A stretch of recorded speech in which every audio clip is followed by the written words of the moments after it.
Propriété magnétique, c'est une propriété aussi qui est très importante, donc qu'on peut aussi déduire, qu'on peut tirer à partir de la théorie des orbitales moléculaires, tout simplement en regardant donc le spin. Si vous avez la somme des spins est différente de 0, si vous avez la somme des spins est différente de 0, bien sûr votre molécule sera paramagnétique. Si vous avez la somme des spins est égale à 0, donc la molécule est diamagnétique. Alors je rappelle un petit peu, donc pour faire ça, donc je vais essayer donc d'appliquer ça sur la molécule H2. Il y a deux façons de le faire. Donc rapidement, à partir de la configuration électronique, vous pouvez donc à partir de la configuration électronique,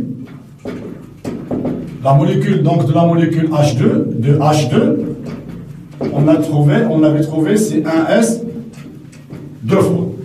D'accord? Donc, deux électrons sur une même orbitale moléculaire, donc avec des spins antiparallèles. C'est le principe d'exclusion de Pauli.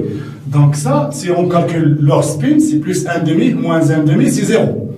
Alors donc ici, pour cette molécule, on peut dire que c'est S est égal à la somme des petites SI, est égal à 1,5, moins 1,5, donc est égal à 0. Donc la molécule H2 est diamagnétique. Donc la molécule H2 est diamagnétique. D'accord? Donc si vous prenez par exemple à partir du diagramme aussi, donc vous pouvez donc revenir au diagramme énergétique de la molécule H. Donc sigma 1s, ici un électron, c'est 1s1, ici 1s1, donc 1s1, et ici, vous avez l'orbital atomique H, l'orbital moléculaire H2 et l'orbital atomique H. Donc ici, vous avez deux électrons, si on a déjà fait ça. Alors si on regarde les deux électrons ici, si je vous calcule le spin, la somme des spins, si vous avez tous les électrons sont appareillés, ça veut dire que donc la somme des spins est égale à 0. Et par conséquent, la molécule est diamagnétique.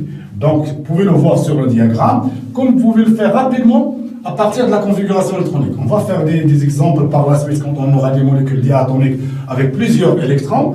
D'accord? Mais là, vous pouvez regarder, si tous les électrons sont appareillés, se trouvent deux par deux, donc votre molécule est diamagnétique.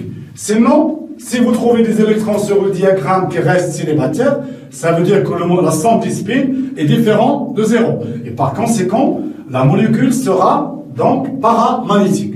Donc, sous l'effet d'un champ magnétique, donc il peut y avoir donc une aimantation qui est non nulle, etc., qui est orientée selon la direction du champ magnétique extérieur. Donc ça, c'est un avantage de la théorie des orbitales moléculaires qu'on peut prévoir. Donc le comportement magnétique, le comportement de la molécule dans un champ magnétique, est-ce qu'elle peut être diamagnétique ou paramagnétique?